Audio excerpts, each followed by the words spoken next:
जय श्री राम। दोस्तों, भगवान शिव की कृपा पाने के लिए या फिर अपनी कोई भी पुरानी से पुरानी कोई भी मनोकामना हो या इच्छा हो उसे पूरा करने के लिए आप सभी के अनुरोध पर मैं प्रदोष के उपाय लेकर आई हूँ। यानी कि इस उपाय को आप सिर्फ और सिर्फ प्रदोष के दिन ही करेंगे और आप स्वयं देखेंगे कि दूसरा प्रदोष आते आते आपकी जो भी मनोकामना है वो पूर्ण हो जाएगी। क्योंकि प्रदोष के दिन अगर आप कोई भी उपाय करते हैं तो वो सीधे भगवान शिव के हृदय पर वार करती है और उन्हें आपकी इच्छा पूर्ण करनी ही पड़ती है। प्रदोष व्रत करना सबसे उत्तम बताया गया है। इसे प्रदोष व्रत या एकादशी व्रत इसलिए कहा जाता है क्योंकि ये पूजा शाम के समय की जाती है। इस समय को भगवान शिव का सबसे प्रिय समय माना जाता है और इस समय या इस काल में भगवान भोलेनाथ बहुत ही जल्दी प्रसन्न हो जाते हैं और प्रसन्न मुद्रा में ही रहते हैं, जिससे हमारी हर इच्छा तुरंत ही स्वीकार हो जाती है। प्रदोष व्रत करने से भगवान शिव के चरण कमल का आशीर्वाद हमें प्राप्त होता है। धन धान्य सुख संपत्ति सदैव हमारे पास बनी रहती है। तरक्की के लिए बहुत से व्रत होते हैं, लेकिन प्रदोष उन सभी व्रतों में से सबसे ज्यादा खास व्रत है। अगर आप संतान प्राप्ति के लिए व्रत कर रहे हैं या फिर किसी भी मनोकामना से व्रत कर रहे हैं तो ये व्रत के कुछ खास नियम होते हैं। हमेशा एक समान ही वो नियम आपको पालन करने होते हैं। जिस तिथि से आप व्रत की शुरुआत कर रहे हैं उसके बाद आप नियमित रूप से व्रत करेंगे, चाहे कृष्ण पक्ष हो या फिर शुक्ल पक्ष हो। सभी प्रदोष का व्रत आपको 1 वर्ष तक लगातार करना है और यही संकल्प आप व्रत शुरू करने से पहले भी लेंगे। तो सबसे पहले मैं बात करती हूँ जिन्हें संतान प्राप्ति की इच्छा है, जिनकी कोई संतान नहीं है। उन्हें शुक्ल पक्ष के शनिवार के दिन से जब भी प्रदोष व्रत आए तब से व्रत को शुरू कर देना है। यानी कि प्रदोष व्रत की शुरुआत आप शुक्ल पक्ष के शनिवार के दिन अगर प्रदोष व्रत आता है तभी आप करेंगे और 1 वर्ष तक नियमित रूप से व्रत रखेंगे।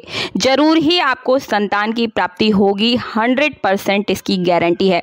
दूसरा है कर्ज उतारने के लिए। तो अगर किसी के घर में आर्थिक रूप से तंगी चल रही है, कर्जा चढ़ा हुआ है, तो उन लोगों को जब कभी मंगलवार के दिन त्रयोदशी की तिथि आए तब से ये व्रत शुरू करना है और 1 साल तक नियमित रूप से व्रत करना चाहिए। अब जिन लोगों की शादी में बाधाएं आ रही है उनको भोलेनाथ की सीधी कृपा पानी है। भोलेनाथ के पास जाना है आपको और जब भी शुक्रवार के दिन प्रदोष या त्रयोदशी की तिथि पड़े तब से व्रत की शुरुआत करनी है। वो भी पूरे 1 वर्ष तक ही आपको लगातार करना है। आपको व्रत शुरू करना है और भोलेनाथ को मानना है, उनसे प्रार्थना करनी है कि मेरी जो शादी है, जो विवाह है, उसमें अड़चने आ रही हैं, बाधा आ रही है, विवाह तय होने के बाद भी टल जा रहा है या फिर विवाह कैंसिल हो जा रहा है, तो आप 1 वर्ष लगातार इस उपाय को करें। इसके अलावा और कोई भी आपकी मनोकामना हो उसे पूर्ण करवाना चाहते हैं तो सोमवार के दिन जब भी त्रयोदशी तिथि आती है उस दिन से आप प्रदोष व्रत शुरू कर सकते हैं। तो ये बात हुई मनोकामना पूर्ण करवाने वालों के लिए। कब से प्रदोष व्रत शुरू करें? लेकिन जब भी आप व्रत शुरू करते हैं आप अपने हाथ में जल और पुष्प गंध इत्यादि लेकर के संकल्प जरूर करें और भगवान भोलेनाथ को बताएं कि आपने प्रदोष व्रत किस कारण से शुरू किया है। प्रदोष व्रत गीत भूतम पूजनम करिष्यते।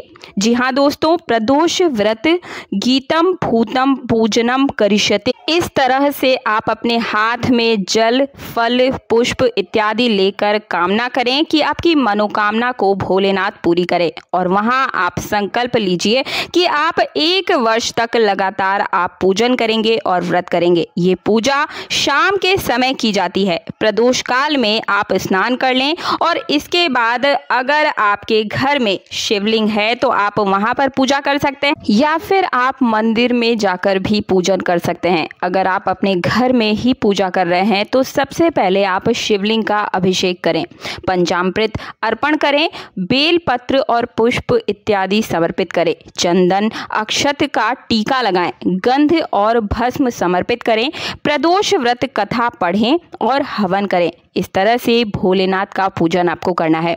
और जिनके घर में शिवलिंग नहीं है या फिर ज़्यादा बड़ी पूजा नहीं कर सकते, तो दूध, दही, घी से बना हुआ पंचामृत शिव जी के मंदिर में भोलेनाथ को अर्पित करें, अभिषेक करें उनका, और इसे भी आप शाम के समय में ही करेंगे। भोलेनाथ का जाप करें और ओम महेश्वराय नमः का आप 108 बार जाप करें।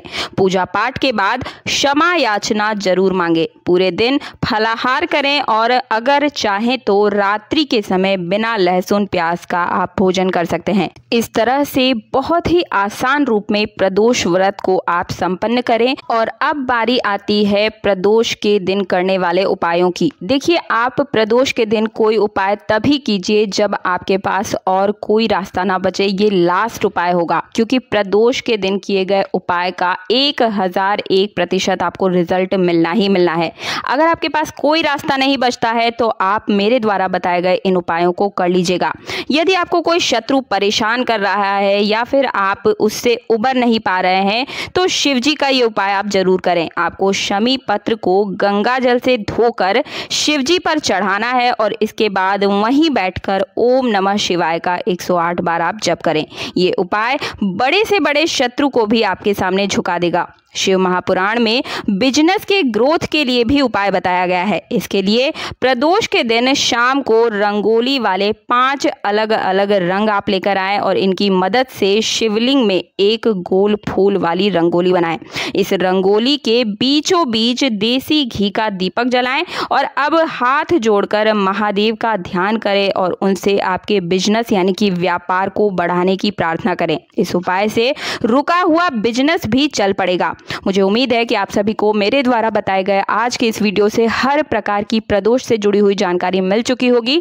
मार्गदर्शन पसंद आया तो वीडियो को लाइक करने के साथ चैनल को सब्सक्राइब अवश्य कर दीजिएगा और पास वाला बेल आइकन जरूर दबाएं ताकि आने वाले हर वीडियो का नोटिफिकेशन सबसे पहले आपको मिल सके। मिलती हूँ अगली वीडियो में। जय श्री राम, जय सनातन धर्म।